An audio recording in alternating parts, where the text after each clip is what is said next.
A current carrying rectangular wire frame is shown in the figure. Length of the diagonal is equal to D and the acute angle between the diagonals is theta. If current flowing in the frame is I, then magnetic induction at the center of the rectangle is. तो इसमें हमें एक rectangle दिया हुआ है,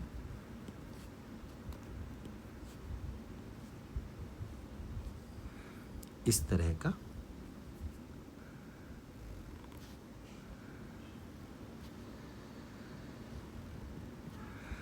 और ये इसके डायगोनल हैं।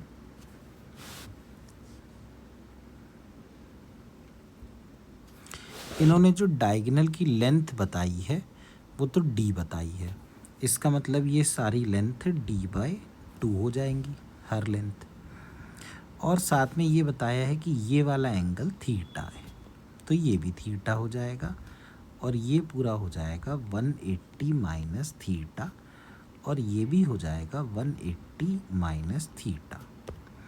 इसमें करंट है I। तो हम इसको, इन्होंने शायद नाम भी दे रखा है, नाम नहीं दे रखा, तो A, B, C और D। अब आप ये देखिए कि अगर हम AB वायर की वजह से देखें, AB की वजह से, तो फॉर्मूला होता था μ0I अपॉन 4πr और sine alpha plus sine beta. यहाँ r होता है परपेंडिकुलर डिस्टेंस। तो अगर आप एक परपेंडिकुलर डिस्टेंस यहाँ से बनाएं तो ये वाला एंगल तो θ/2 है, तो ये परपेंडिकुलर डिस्टेंस r यहाँ पर हो जाएगा d cos θ/2। उसके अलावा ये जो दोनों एंगल हैं, तो दोनों ही एंगल आप देखिए θ/2 और θ/2 हो जाएंगे। तो अगर हम लोग AB की वजह से मैग्नेटिक फील्ड निकालते हैं और उसको B1 लिख देते हैं, तो ये आएगी μ0I अपॉन 4π r की जगह d cos θ/2 और साइन θ/2 प्लस साइन θ/2, यानी कुल मिला के जो B1 आया वो आ गया 2 μ0I sign θ/2 upon 4πd cos θ/2, ये AB की वजह से। अब अगर आप देखें BC, तो फिर से मैं ट्राइंगल बना देता हूँ। ये देखिए A था, ये B था, ये C था और ये D था। ये डायगोनल था, ये भी एक डायगोनल है, और ये पूरा एंगल थीटा है, तो ये वाला एंगल 180 माइनस थीटा होगा। तो अगर हम यहाँ पर एक ऐसे परपेंडिकुलर ड्रॉप करें तो ये वाला डिस्टेंस तो d/2 है, तो ये एंगल ऑब्वियसली 90 माइनस θ/2 होगा। तो यहाँ परपेंडिकुलर डिस्टेंस, जिसको कि हम यहाँ पर, ये देखो ग्रीन कलर से मैंने बना दिया, इसको r कह सकते हैं।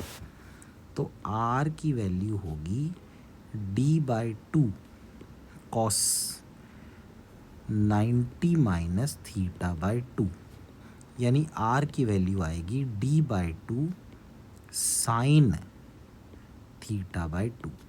जैसे कि पहले जो r आया था वो देखिए d, मैंने गलती से d लिख दिया था, ये भी d/2 ही होना चाहिए, तो यहाँ भी d/2 आना चाहिए, अगेन यहाँ d/2 आना चाहिए, तो ये 2 हो जाएगा, ये भी कट जाएगा।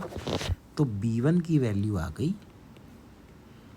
μ0I upon πd sign θ/2 upon cos θ/2। ऐसे यहाँ पे देखिए μ0I अपॉन 4π और r बन गया d/2 साइन थीटा बाई 2। और साथ में अब देखिए sine alpha plus sine beta होता है, तो साइन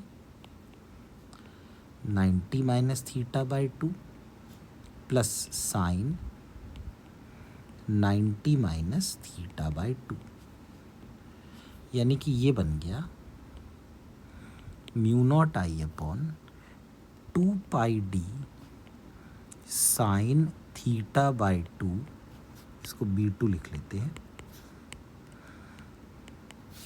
और cos theta by 2 plus cos theta by 2 यानी 2 कॉस थीटा बाई 2, 2 से 2 कट गया, तो ये बन गया mu naught I upon pi D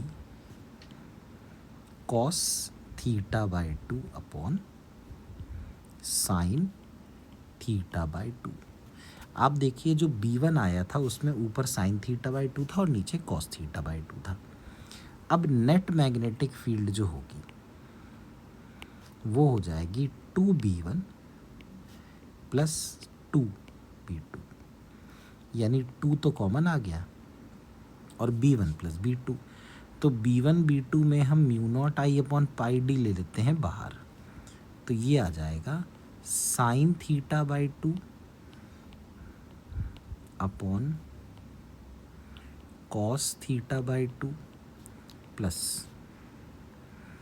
cos theta by 2 upon sine theta by 2।